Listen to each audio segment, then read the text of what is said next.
ये कहानी है 1992 की, जब मुंबई में पढ़ रहे 21 साल के लड़के रोहन की है क्रिसमस की पार्टी चल रही थी और सभी स्टूडेंट को घर जाने के लिए वेकेशन मिला था।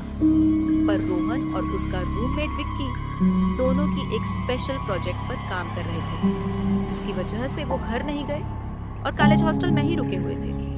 क्रिसमस से 2 दिन पहले रोहन और विक्की रात में बैठ के एक हॉरर मूवी देख रहे थे।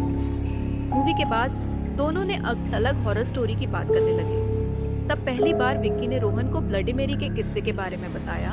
उसने कहा कि अगर कोई इंसान अकेले शीशे के सामने जाके 3 बार ब्लडी मेरी को पुकारे तो वो शीशे से निकलकर आती है और उस इंसान को मार देती है। ब्लडी मैरी का किस्सा रोहन को बड़ा ही दिलचस्प लगा और उसने ब्लडी मैरी को बुलाने का मन बना लिया। उसने देर रात बाथरूम में जाकर शीशे के सामने 3 बार ब्लडी मैरी का नाम पुकारा। Bloody Mary, Bloody Mary, Bloody Mary. वह थोड़ी देर रुका, पर वहाँ कुछ भी नहीं हुआ और रोहन अपने कमरे में सोने आ गया। रात में सोते हुए रोहन को एक सपना आया कि एक औरत उसका गला दबा रही है और वो अपने साथ रोहन को लेके जाने का बोल रही थी। फिर से रोहन घबराकर उठा। जब उसने आसपास देखा तो उसका रूममेट विक्की आराम से सो रहा था। बहुत कोशिशें के बाद रोहन को भी नींद आ गई। अगले दिन सुबह जब रोहन बाथरूम में गया तो उसने देखा कि शीशे पर क्रैक है और उस क्रैक में से खून निकल रहा था। यह देखकर वह काफी ज्यादा घबराए। उस रात फिर उसे सपना आया जहां वह अंधेरी जगह में खड़ा है। उसके चारों ओर शीशे ही शीशे हैं। उसके कानों में धीमी आवाज बार-बार गूंज रही है। Bloody Mary, Bloody Mary, Bloody Mary, Bloody Mary, Bloody Mary, Bloody Mary, Bloody Mary, Bloody Mary, Bloody Mary, Bloody Mary. धीरे-धीरे सारे शीशे क्रैक गए। बस एक शीशे में नीला कलर का रोता हुआ बच्चा दिखा। वह उसके पास गया। उसके पास जाते ही सारे शीशे गायब हो गए। वह जैसे ही पीछे मुड़ा, वहां ब्लडी मैरी खड़ी थी। यह देखकर उसकी नींद वापस खुल गई और वह घबराकर अपने दोस्त विक्की को भी नींद से उठाया।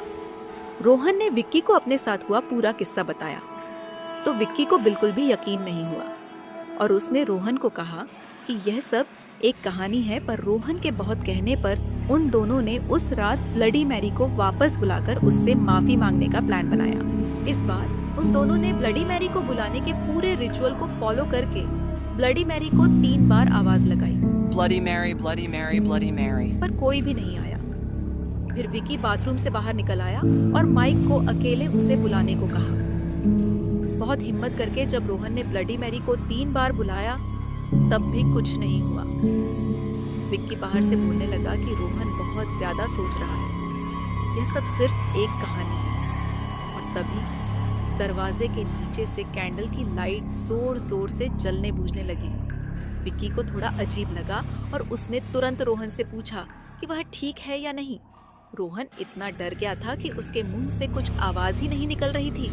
और तभी बाथरूम की लाइट पूरे तरीके से बंद हो गई और तभी शीशे के सामने से ब्लडी मैरी दिखी और वह बहुत जोर से चिल्लाया। विक्की उसकी चीख सुनकर बेहद घबरा गया था और उसने दरवाजा खोलने की बहुत कोशिश की, पर दरवाजा नहीं खुला। उसने जल्दी जल्दी नीचे से गार्ड को बुलाया और दरवाजा टुरवाया।